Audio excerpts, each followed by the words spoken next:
I had imagined running into Ethan Monroe again in 1,000 different scenarios after I fled.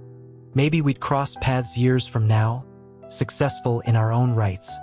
Maybe we'd have families of our own. Or maybe it would be nothing more than a fleeting brush of shoulders on a crowded city street. I never, in any of those daydreams, expected it to happen so soon. Hauling my overloaded duffel bags up 5 flights of stairs was an ordeal. I pushed open the door to my new dorm room and saw him, a silhouette sitting on the wide windowsill against the afternoon glare. A year had passed, but the familiar lines of his profile sent a jolt of longing through me so sharp it was painful. My grip slackened, and the heavy luggage tumbled to the floor with a dull, muffled thud. The sound drew his attention. Ethan's gaze drifted over, and when he saw me, a faint, humorless smile touched his lips. He greeted me coolly, remarking on how long it had been. I stared, searching his eyes for the warmth that had always been there for me, but found nothing. Not a flicker of it. His impassive expression was a mask that stole the air from my lungs. I managed to croak out a comment about what a coincidence this was. It was more than a coincidence. It was a cosmic joke that left me wanting to cry. I had deliberately picked a university on the opposite side of the country to avoid this very thing, only to find him here. And now, seeing the anger simmering beneath his calm exterior, I knew I could never tell him why I'd really left. How could I explain that I, an alpha, became weak at the scent of another alpha? The words would die in my throat. It was an impossible, humiliating truth. He countered my awkward pleasantry with a single, cutting word, denying that it was any coincidence at all. The statement hung in the air between us, heavy and unanswered. What did that mean? That he didn't want to see me? My spirits sank. My sudden disappearance had clearly shattered the bond we once shared. As the silence stretched, my mind raced for an excuse, any plausible lie to smooth over the chasm that had opened between us. But then Ethan's focus shifted. He reached into his pocket and pulled out a pack of cigarettes. I watched, my eyes wide with shock, as he expertly tapped one out and lit it. The gesture was fluid, practiced. He had never smoked before. He took a long drag, the smoke curling from his lips, and informed me without looking up that he had started about a year ago. The exact moment I had vanished from his life. It was a year ago, at a downtown bar with moody lighting and mellow music, that I first discovered my condition. The potent cocktails served as a catalyst. A sudden stir rippled through the crowd as the cloying, sweet scent of citrus saturated the air. And Omega had gone into heat. The primal shift was immediate, a current of restless energy arcing between every alpha in the room. Every alpha but me. I felt nothing. Ethan, his face flushed, leaned into my space and asked if I felt it too. I was confused, telling him I only smelled a strong orange scent and wondered if someone had spilled their drink. A low chuckle rumbled from his chest. He teased me, asking if I was sure I was an alpha if I couldn't even react to an omega's pheromones. The question, meant as a joke, sparked a genuine flicker of anxiety. This wasn't right. I knew enough about basic biology to know my lack of response was an anomaly. Could there be something wrong with me? Ethan must have sensed my unease. He nudged aside the scent-blocking patch on my neck with his nose and took a gentle sniff, murmuring that I was fine. Still, I thought I heard a trace of disappointment in his voice. I let out a breath I didn't realize I'd been holding. His face was hot against my neck, and I asked if he felt unwell. He confirmed with a soft hum, his body slumping against mine. I acted on instinct, peeling away his scent patch to give him some relief. I never got to hear if it helped. In that instant, cutting through the overwhelming citrus, a powerful, intoxicating aroma of aged Cabernet crashed into my senses. My knees gave out. Ethan's arms shot out to catch me, a hint of amusement in his voice as he noted my delayed reaction. But I knew, with sickening clarity, it wasn't the Omega's scent. It was the Cabernet. It was Ethan. He was the source. And we were both alphas. Wrapped in his embrace, I was drowning in his pheromones. My body, my instincts all went into overdrive. The roles were suddenly, terrifyingly flipped. Ethan was clear-headed, watching me with concern, while I could barely remain upright. He asked if my reaction was abnormally strong and suggested we leave. I nodded frantically, desperate to escape, not realizing I was running from the frying pan into the fire. His apartment was nearby. In the bar, other scents had diluted the Cabernet, but here, his essence was in the very air I breathed, woven into the fabric of the sofa, clinging to the curtains.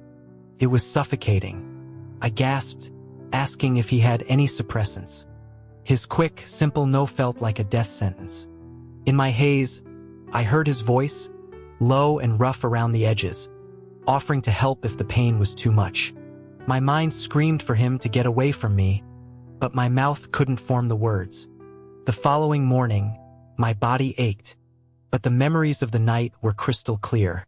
I slipped out of his apartment while he was still asleep and went straight to a medical clinic. The diagnosis was a rare one. My body could be induced into a heat cycle by another alpha's pheromones, a reaction even more severe than an omega's. It meant that as long as Ethan was near me without a scent blocker, I was a ticking time bomb. Unable to face that reality, I'd packed my bags and transferred to a new school that very night. Now, in our shared dorm room, I tried to unpack while Ethan chain-smoked by the open window. A knot of worry tightened in my gut, but I felt I had no right to voice it. The arrival of our other roommates, Leo and Mason, shattered the tense silence. I felt a moment of relief when Leo walked in and immediately commented on the smoke. My hope was short-lived. He sniffed the air again, identified it as a premium brand, and asked Ethan for one. Just like that, they bonded. I let out an intentional cough. Ethan glanced at me, his face unreadable, but he extinguished the half-smoked cigarette in the ashtray. Leo, catching the exchange, quickly did the same and gave me a wide, toothy grin, assuring me that they were very considerate guys. I didn't know whether to laugh or cry. After an afternoon of unpacking, Leo and Mason went to shower. When they emerged together, towels slung low on their hips, I stared. I had to ask if they were a couple. Leo just laughed, slinging an arm around Mason's shoulders, explaining they were just best friends since childhood and that showering together was more efficient. He asked if I'd never done that with a good friend. Before I could answer, the perpetually silent Ethan spoke. He asked them how long they'd been friends. Leo proudly stated they'd been inseparable since kindergarten. Ethan's voice was monotone as he remarked that their bond must be incredible. He added, his gaze flicking to me for a split second, how much he envied that. The barb hit its mark. I pretended I hadn't heard, grabbing my shower things. As I walked past him later, that familiar Cabernet scent wafted from his skin. My knees felt weak all over again, and I scurried to the safety of my bunk bed. With the door closed, the dorm room was a private space, and it was normal for everyone to remove their scent blockers. The air was now a potent cocktail of alpha pheromones. My body began to hum with a reaction I fought to suppress. Leo, smelling of fresh pears, cheerfully asked me what my scent was, noting that he couldn't smell anything. I mumbled a lie about it being lychee and that I was wearing a patch, then quickly pulled my privacy curtain closed. Hidden from view, I administered a dose from a suppressant injector. The heat in my blood cooled, but the relief was temporary. The moment Ethan emerged from his shower, the rich Cabernet fragrance intensified tenfold, flooding the small room.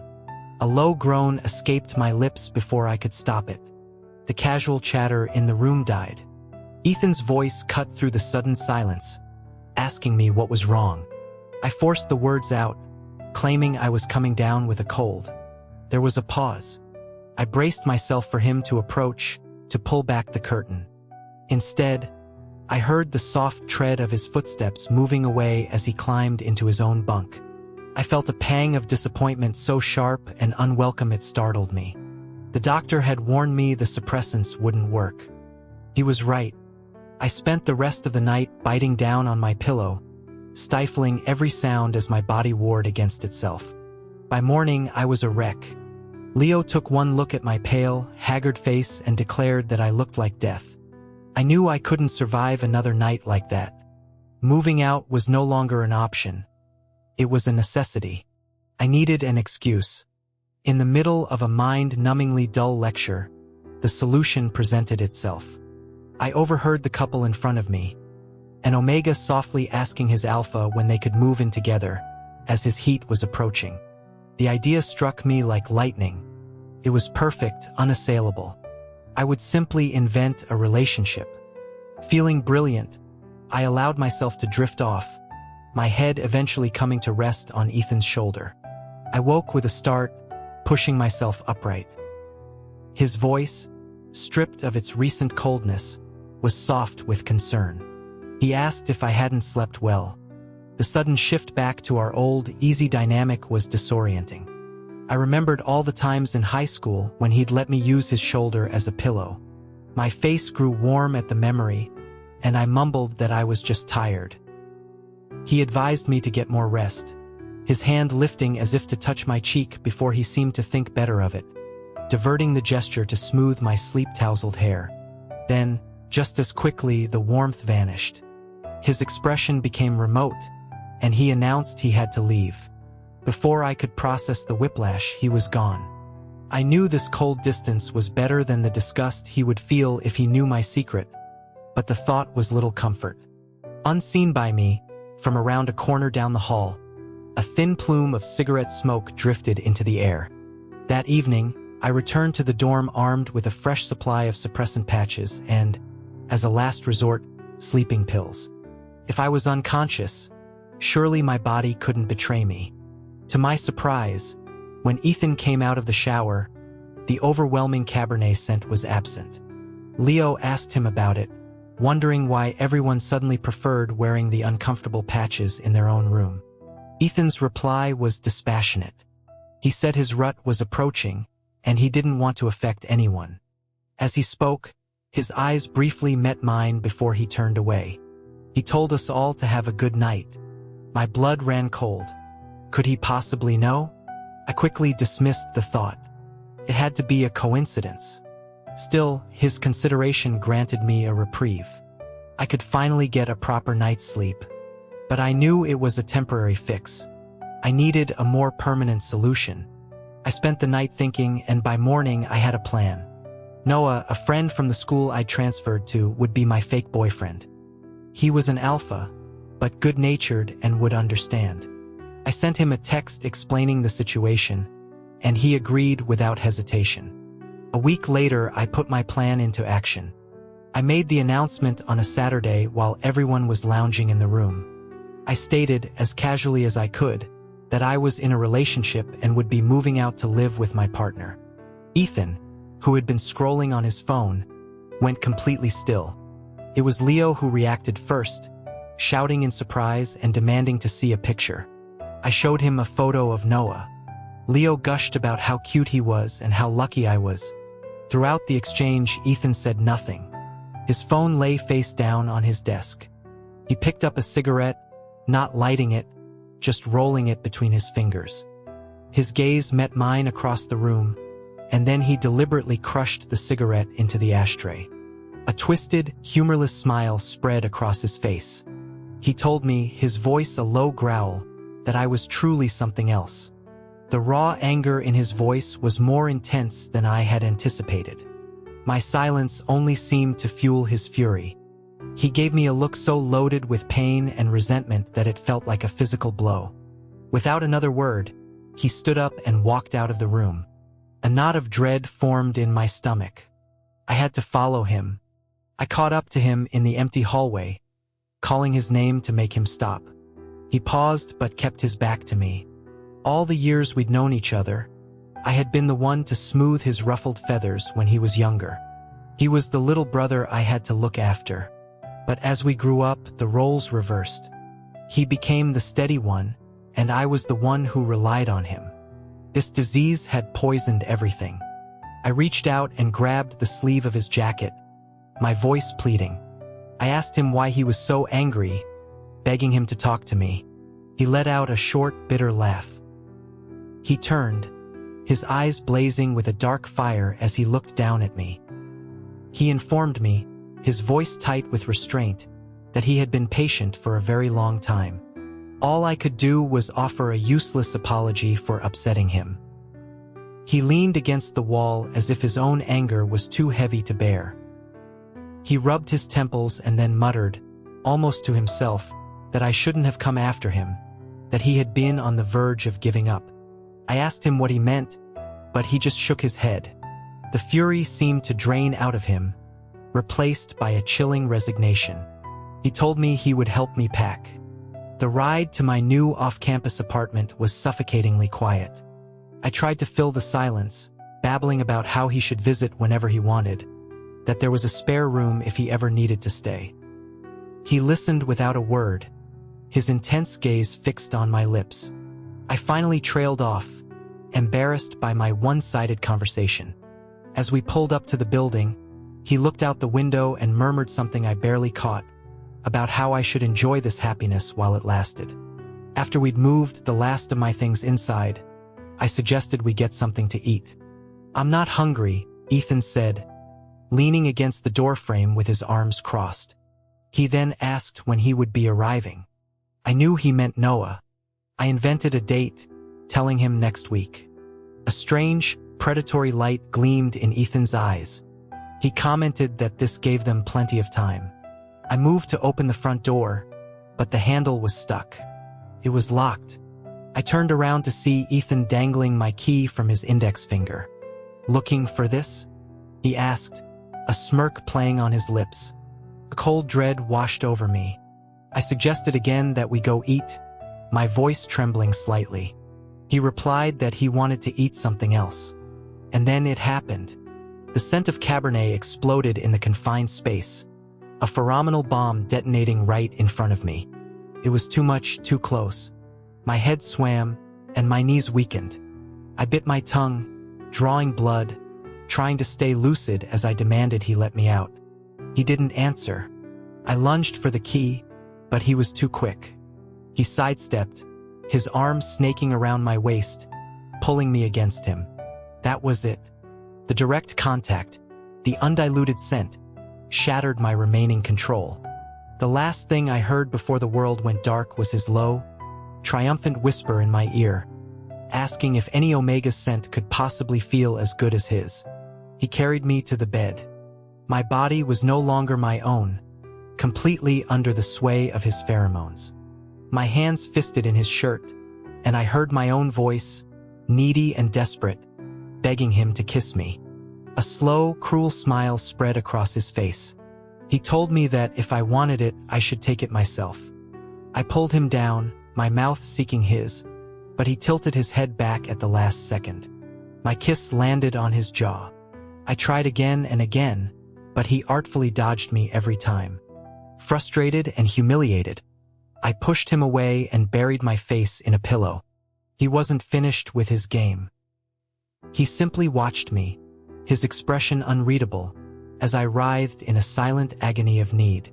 Every breath I took was fire, filled with his scent, fueling the inferno inside me. My body screamed for him, for his touch, for his mark. I lost the battle. I turned back, my face flushed, and in a small, broken voice, I played my last card, the one that had never failed me when we were younger. "Kiss me," I pleaded. "Brother." The playful look in his eyes instantly vanished, replaced by something dark and dangerous. A vein pulsed in his temple. His voice, when he finally spoke, was a raw, trembling whisper. He reminded me that the last time he'd touched me, I disappeared for a year. He asked me how many years I would hide from him this time. His hand was shaking. A wave of guilt washed over me, but the physical need was too overwhelming. I promised him I wouldn't run, that I was in agony and needed him to help me. He loomed over me, his voice barely a whisper, and told me to say I loved him. When I complied, he corrected me, telling me to use his name. "Ethan, I love you. I love you too," he breathed, and his lips finally met mine. The kiss was not sweet. It was bitter with a year of unspoken pain and longing. I woke first. Ethan was sleeping beside me, his brow furrowed. He was burning up.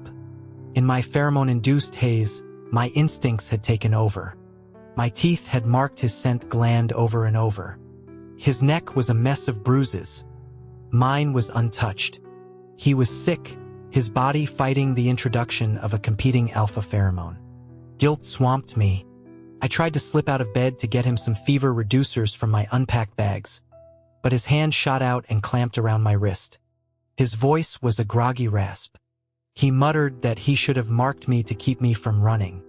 He forced his eyes open, his gaze hazy but firm. "Don't leave." I quickly promised I wouldn't go anywhere. Reassured, he fell back into a feverish sleep, his grip on my wrist slackening. I managed to mix the medicine but couldn't get him to drink it. With a sigh of resignation, I took the bitter liquid into my own mouth and fed it to him with a kiss. Just as I pulled back, his arm wrapped around the back of my head, deepening the kiss. When he finally let me go, he licked his lips with a satisfied murmur and asked if there was more. I looked at the empty packet, which was emblazoned with the words "extra bitter," and told him no. He seemed disappointed but pulled me back into bed, holding me tight as he fell into a deep sleep that lasted until sunset. When he woke again, the space beside him in the bed was cold. Panic, sharp and familiar, seized him. He shot upright, his voice raw as he called out my name. "I'm here," I said, stepping back into the room from the balcony. The relief on his face was absolute. "You didn't leave." I looked him straight in the eye, my voice steady with a newfound certainty. "No," I said. "I'm not leaving. Not now, not ever." I took a breath. "Ethan, let's be together." We were finally a couple. It felt less like a new beginning and more like an overdue homecoming. But when Ethan insisted on taking me to meet his mother, all my old fears came rushing back. I stood on her doorstep, my courage failing me. I told him we didn't have to tell her. He didn't understand. I reminded him about his father, about the man who had left his family for another alpha. How could his mother, a woman scorned by a relationship like ours, ever accept us? Ethan just laughed, a soft, fond sound. He squeezed my hand reassuringly and told me it would be okay. We entered to the sound of a woman shouting about a deadline. His mother, a painter with a chaotic studio, barely glanced up. She waved us off, telling us to wait until she finished her current piece. 2 hours we sat on her couch, me bolt upright with tension, Ethan lounging with an amused smirk. Just as my spine was about to give out, she announced she was finished. She walked over, her eyes tired but sharp, and sized us up. Then, her face broke into a wide, brilliant smile. "It's about time," she exclaimed. "I knew you two would figure it out eventually." I was floored. She sat beside me, taking my hand and launching into a story. She told me how Ethan had been a complete wreck after I left, how he'd spent every waking moment trying to find out where I'd gone, how he'd pulled every string imaginable with the university administration to get assigned to my dorm room. She confided, with a roll of her eyes at her now beet-red son, that he used to cry in his room at night. In that moment, everything clicked into place. Not a coincidence. The words echoed in my mind. Overwhelmed with a fresh wave of guilt, I whispered an apology to Ethan. Before he could reply, his mother jumped in, telling me I had nothing to apologize for. She was certain Ethan had done something to scare me away, and she made me promise to tell her if he ever bullied me again. Her warmth was so unexpected, so genuine, that I found myself gripping her hand and thanking her, the word "mom" slipping out before I could stop it. On the way home, Ethan turned to me, a question in his eyes. He asked if the real reason I left wasn't because of what had happened between us that first night.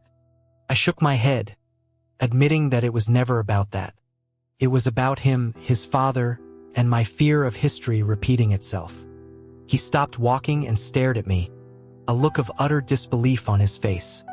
He finally understood that the ghost that had haunted him for a year, the belief that he had disgusted me, was all a misunderstanding. He pulled me into a fierce hug, his voice thick with emotion as he said he was angry that I had carried that fear all by myself. Then he demanded a kiss to make him feel better. I smiled and pulled his collar down to meet my lips. "Are you still angry?" I asked after a moment. "No," he breathed. Kissed him again. "Are you happy now?" "Very." He was grinning like an idiot. I kissed him a third time. "Do you love me?" "I love you so much, Caleb." "I love you too, Ethan." In the crisp autumn air, we finally found our way back to each other.